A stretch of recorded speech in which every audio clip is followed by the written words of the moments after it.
Pain surges through your mind, causing your eyes to snap open in alarm as the sensation of falling rouses you from a deep slumber. There's barely time to register the packed dirt road as it rushes up to meet you. The impact from striking the ground, knocking the wind from your beaten lungs. Agony tears through your body, but where most of it is the aching sensation from overuse and exhaustion, there is a sharp pain in your chest that is just unbearable. Your vision begins to distort as tears fill your eyes and steadily roll down your dirty cheeks. Confusion warring with fresh fear at this sudden pain inflicted upon you. With ravaged muscles torn to shreds, you just manage to coil yourself inward and glance down at the source of your suffering. The first thing you notice is your feet, bloody and torn, having long worn through the boots that you had bought back in Nuln. Your clothes are also ruined, thousands of scratches and tears, with trickles of blood telling of a long journey through difficult terrain that you cannot remember. You attempt to take a deep breath in hopes of calming your scattered mind, but searing agony in your chest is the only reward. Gritting teeth against the pain, your chin tilts down, until at last you notice the crude arrowhead protruding from your flesh. You have been shot. In the back, no less. There is little time to dwell on the mystery before you, as you feel the ground vibrate under a heavy tread of something approaching from behind. Animalistic snorts and growls are the only warning given, before you are harshly kicked with inhuman strength, launching you in a tumble across the earth. As you roll to a stop in an undignified sprawl, unable to even cry out in your torment, your torturer comes into view. Beastmen. A handful of Ungors, all bearing wicked stone knives, and looking eager to plunge you into a world of agony. Behind them is the brute that kicked you, a large Gore, encased in heavy armor, with impressive horns, who seems content to watch your impending demise. As the Ungor raiders approach, however, you feel a familiar pulse jolt through your body. An icy sensation blotting out your hurts, as comforting whispers tease on the edge of hearing. The lead archer approaches, the sadistic grin it bears growing repulsively large as it reaches out to retrieve the arrow that brought you down. The next pulse surges through your veins, and that scratchy feeling of another mind hiding within your own returns. The shadowy spider emerging to creep behind your eyes. Just as the beastman is about to lay its filthy claws upon you, your entire body twitches just once before exploding into motion. The ancient blade in your hand lashes out, decapitating the creature before you in a single stroke. The other beasts cry out in alarm, but it's too late as you roll to your feet with inhuman speed and tear into them. Each strike precise, calculated, to extinguish a life with the minimal amount of effort. Within 3 heartbeats, your body is the only one standing, the air reeking with a distinct metallic scent as the Ungors bleed out around you. The Bestigor roars in challenge, charging towards you with its immense weapon swinging in a brutal arc. All you can do is watch with building panic as your body remains frozen, seemingly unaware of the impending strike. Yet, when the monster's blade descends with enough force to cleave a Gromrel shield in twain, your arm casually flicks up that cold sword in your hand to meet it. Both you and the Bestigor are shocked when its killing blow is stopped dead, easily halted by pulsing metal in your hand. The beastman's muscles begin to bulge as it leans into its great weapon, trying with chaos-imbued strength to overpower your tattered frame. But no matter how hard it tries, your arm does not so much as quiver with effort. It roars in defiance of your impossible might, but is cut short when the ancient blade slides out in a lightning parry to then stab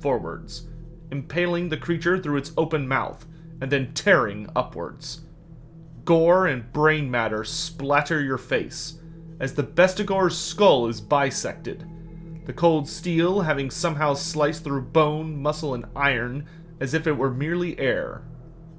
Granted salvation by the force operating you like a puppet, you almost give in to relief when it starts to march forward down the winding road again. But this time, sleep does not come, as every step causes the arrow in your chest to flare up in excruciating pain. The entity controlling your body gives no indication of noticing, or maybe just not caring, and all you can do is silently scream as the agony consumes your every thought.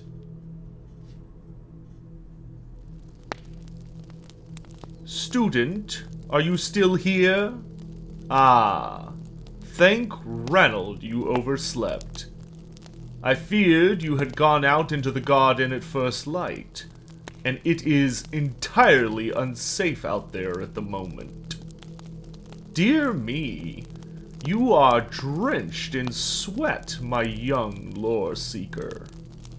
Another nightmare about the crushing embrace of the ocean, perhaps? You don't remember? So long as you are being honest with me. Perhaps you are coming down with a fever or some ailment. I can prepare a remedy if your condition continues. But for now, why don't you just try and relax? Today, you will not be able to leave the house anyway. Why? Ah, well, you see, we have a most unruly guest passing beneath us that I would much prefer stayed unaware of our existence. I suppose now is as good a time as any to teach you about the beast of the Chaos Wastes known as the Dreadmaw. The first time I encountered one of these abominations was when I had been making my third journey along the Ivory Road towards the lands of the Orient. I had some business to attend to deep in the nation of Cathay, and ultimately, the fastest route was by land. To keep any hopeful raiders and Chaos Dwarf slavers at bay, I had spent a small fortune hiring a roaming ogre tribe to act as my bodyguard for that journey. The Rockguts tribe, as they were called, were quite the experienced group of wandering ogres. There were well over 200 ogre bulls making up the core of our column, supported by 2 squads of lead-belchers and one of their hunters who rode upon the colossal beast known as a Stonehorn. The tribe was rounded out by a collection of Iron Guts, who strode alongside their tyrant, Torag Demon Crush Stone Eater. I also had bribed a mercenary wizard from Tilia into joining us, promising him some forbidden knowledge in exchange for his sorceries. We had been making excellent time on the journey thus far, passing through both the Empire and Dwarf lands with no issues. It was about a third of the way across the Darklands that we would have the great misfortune to draw the attention of a monster that all wise men fear. The only warning was an ominous rumbling from beneath the ground. A small earthquake that alerts even the least observant that something is coming. Even though I had never encountered a Dreadmaw before that moment, despite my decades of traveling, anyone attempting the road across the Darklands had at least heard the nightmarish tales about the burrowing monster.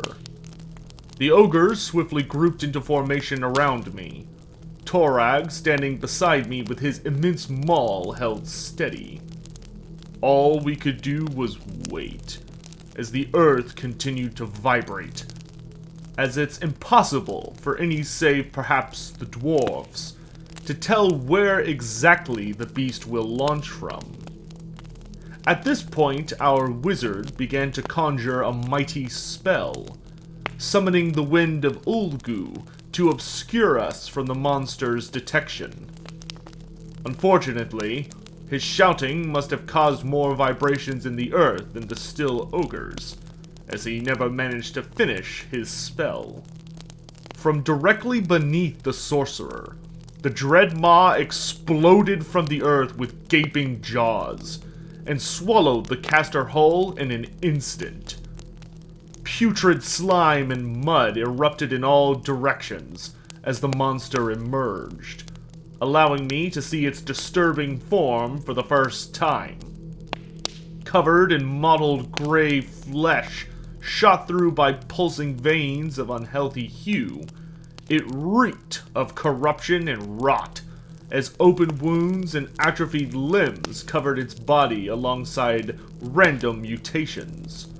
The beast was massive, easily over 40 yards in length, and coated in a disgusting layer of viscous slime. Most disturbingly, I could see my hireling wizard. The Dreadmaw's belly distended to the point I could easily make out the man's screaming face as he struggled in its stomach. The ogre bulls immediately counterattacked the monstrosity, swinging their clubs or throwing their weight into one of their legendary ogre charges.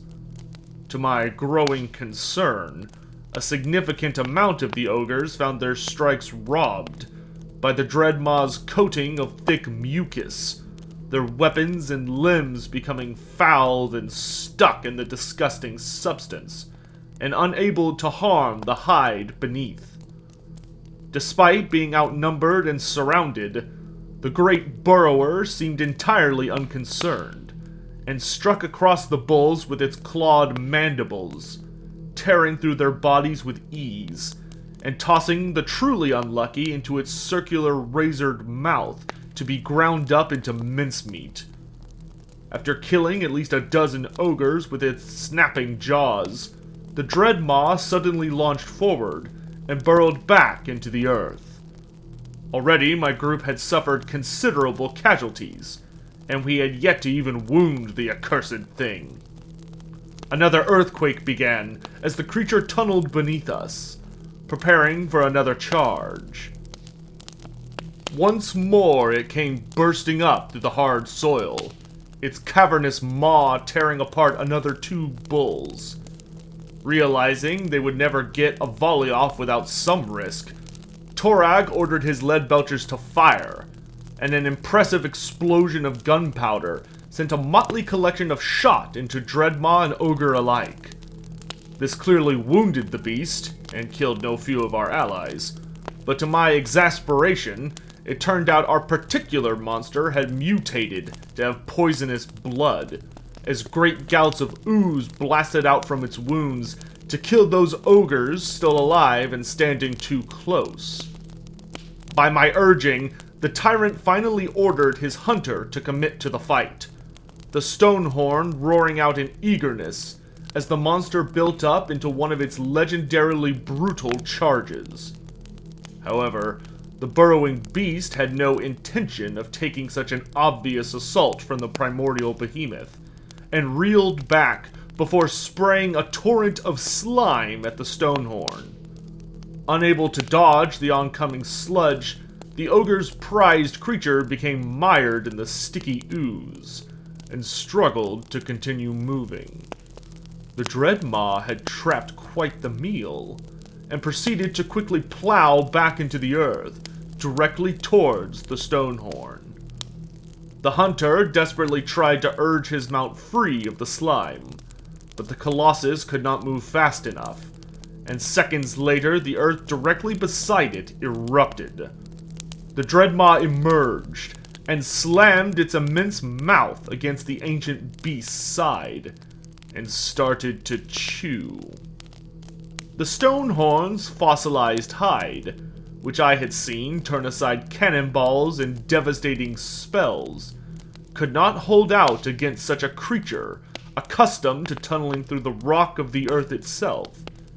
To my horror, the Dreadmaw began to burrow, eating its way into the body of the Stonehorn, even while the behemoth shrieked in agony.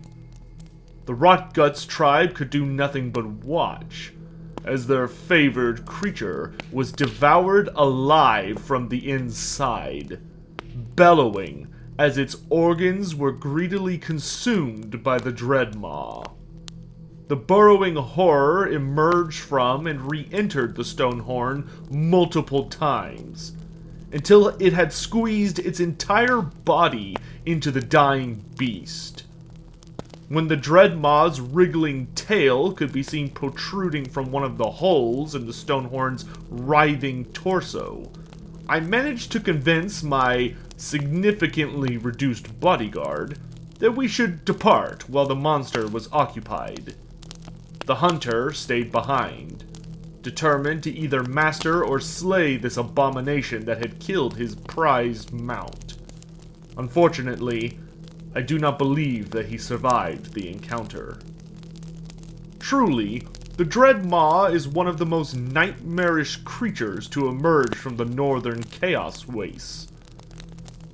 Living so close to the domain of the Dark Gods, it is no surprise that they are such repulsive creatures, often bearing bizarre mutations. Since that first fateful encounter, I have faced off against my fair share of these abominations, as they are quite fond of roaming the Darklands, Chaos Wastes, and even Peak Pass in the distant north. One specimen I encountered had its entire body covered by hooked spines, resulting in quite the bloody display when it tore up underneath a Skaven horde. As you can imagine, they offer quite the perplexing opponent to most generals, as the Dreadmaw attacks with rather unconventional methods. By burrowing underneath the ground and relying on vibrations to detect their prey, these beasts will often erupt at unexpected points in a battle line, especially as they simply ignore well-practiced formations. While this may sound like an unstoppable force, there is one key weakness that allows the brave to strike down these foul denizens of the Chaos Wastes. Dreadmaws are stubborn creatures, and while they will always have the advantage, thanks to determining when and where the first blow will be struck, after that initial assault, they are vulnerable.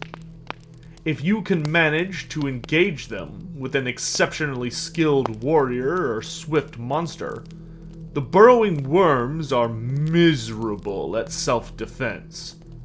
They rely purely on their thick slime and tough scales to protect them from harm.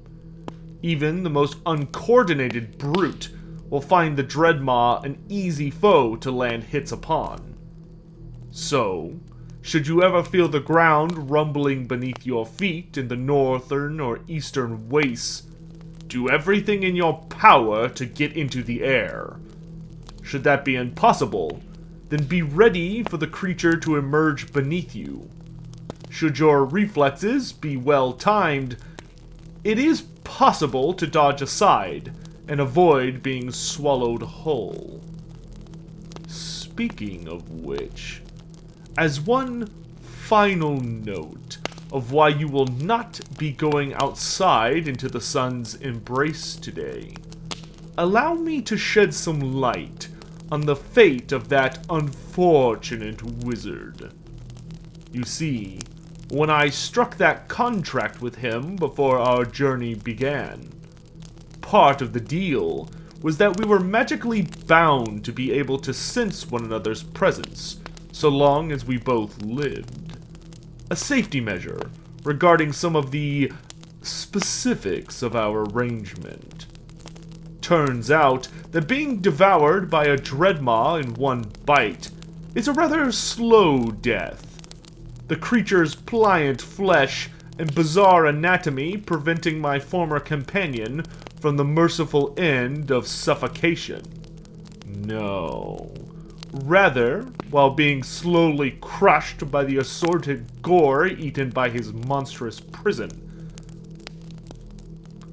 the sorcerer was slowly digested alive over the course of about 3 days. I could only imagine what that must have been like, to be trapped within a fleshy prison in total darkness, only to feel a horrific burning sensation as stomach acid begins to slowly eat away at your trappings and flesh. I wonder how many of his senses were completely disabled by the slow searing bile, and in what order before he perished.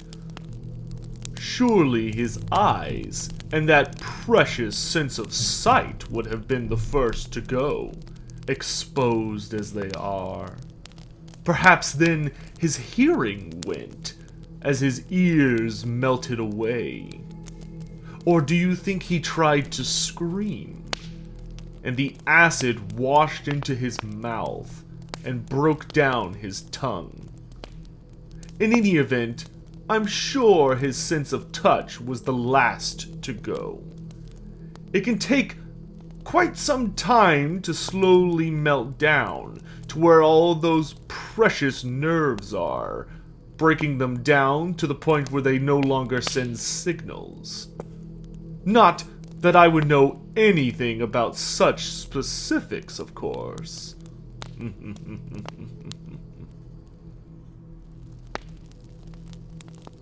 Hey guys, thanks so much for watching this episode of the Monstrous Arcanum, featuring the terrifying Dreadmaw.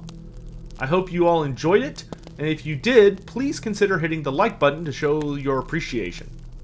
We are nearing the end of week 2 for the Monstrous Arcanum series, with only 2 more episodes to go, and then it's time for week 3.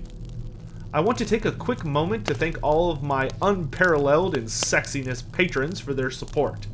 I really appreciate your faith in my work. Also, if you haven't done so already, please consider subscribing and turning on the notification bell so you can be aware when new videos release here on the channel. I'm actually getting pretty close to 50k subs and would really love to hit that milestone before the end of the year, especially now that we're really getting back into things around these parts. Finally, I want to give a personal shout out to the Big Daddy patrons for their continued support. Thanks to Sign of the Emperor, CJ Ubusta, Eric, Wendell Short Eyes, Charles Bode, Jeffrey Ramers, and Higgins the Seagull. That's all for now. Hope you all have a fantastic Friday. Bye!